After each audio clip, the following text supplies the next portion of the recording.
Good morning, everyone. So when Yosef is taken out of the pit by his brothers and sold into slavery, it says that a caravan of Ishmaelites were traveling, and their camels were carrying the chos of tzri volot. They were carrying different fragrant spices and balms as they were transporting it down to Egypt. And he was sold into this caravan to become a slave in Egypt. So Rashi asks, why does the Torah find it important to tell us what these Arab merchants were carrying to transport to Egypt in their caravan? The important fact is that he was sold into slavery. Do we have to know the contents of the caravan, that they were carrying balms and lotions and spices and perfumes? So Rashi answers that, a beautiful answer. Rashi says that this shows us how God rewards the tzaddikim, the righteous ones. Why? Because normally Arabs carry naft and itra, and they usually carry tar and foul odor items in their caravans. But because Yosef was a tzaddik, Hashem didn't want that Yosef should have to be in a caravan with foul odors, with bad odors. So therefore he arranged for Yosef a unique caravan of Arabs that happened to be carrying beautiful smelling fragrances and spices, so he could have a very sweet and pleasant trip to Egypt. And while it's a very nice Rashi, you wonder and you ask yourself, 1 minute, Yosef is being sold into slavery. He's about to go on 22 years of difficulties as a slave, as a prisoner, away from his brothers. He's being betrayed by his own brothers.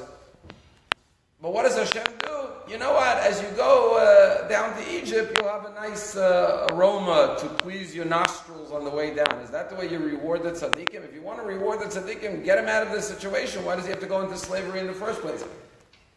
How is this a reward for the tzaddikim?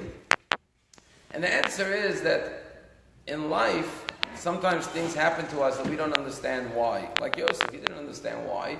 But ultimately we know this was the fulfillment of his dream to be a viceroy in Egypt and save the country from famine.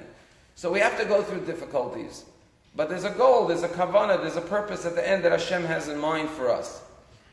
The only way to get through it is to have faith, to have hope.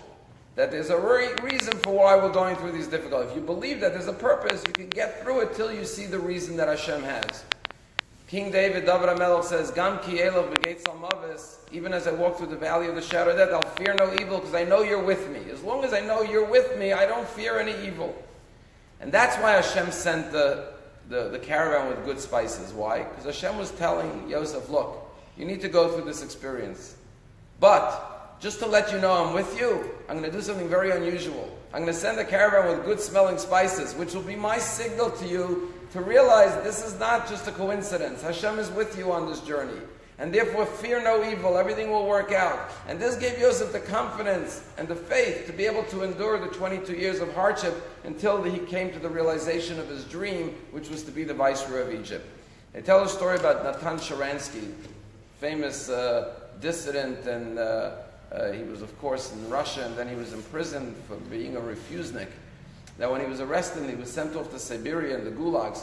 So after months and months of being there, he got his first visit from his mother and his brother. And when he was visited in our shul a number of years ago, I verified the story with him. So Natan Sharansky was in prison somewhere in Siberia, and they allowed the first time his mother and his brother to come visit him.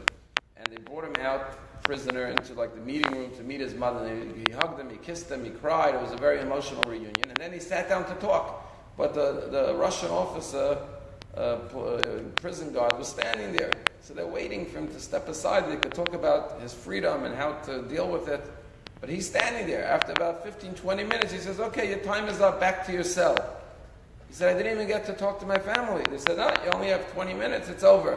And they lift him up and they start taking him away. And his family was like crying, and they're taking him back to his cell. So his brother lifts up his jacket.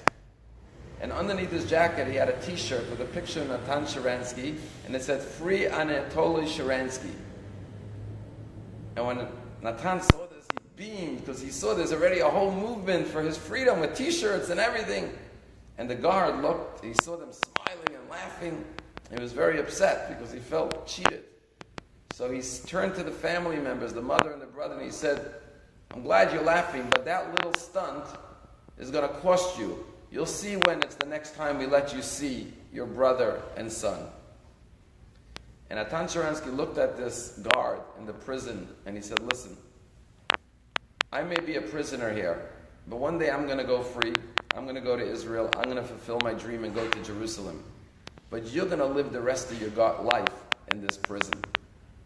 And that's how he got through those years, and that's how he fulfilled his dream to go to Eretz Yisrael. As long as you have faith in Hashem and you know there's a reason for everything, there's a purpose, then you could endure anything almost in life, and ultimately you'll see the realization of your dreams.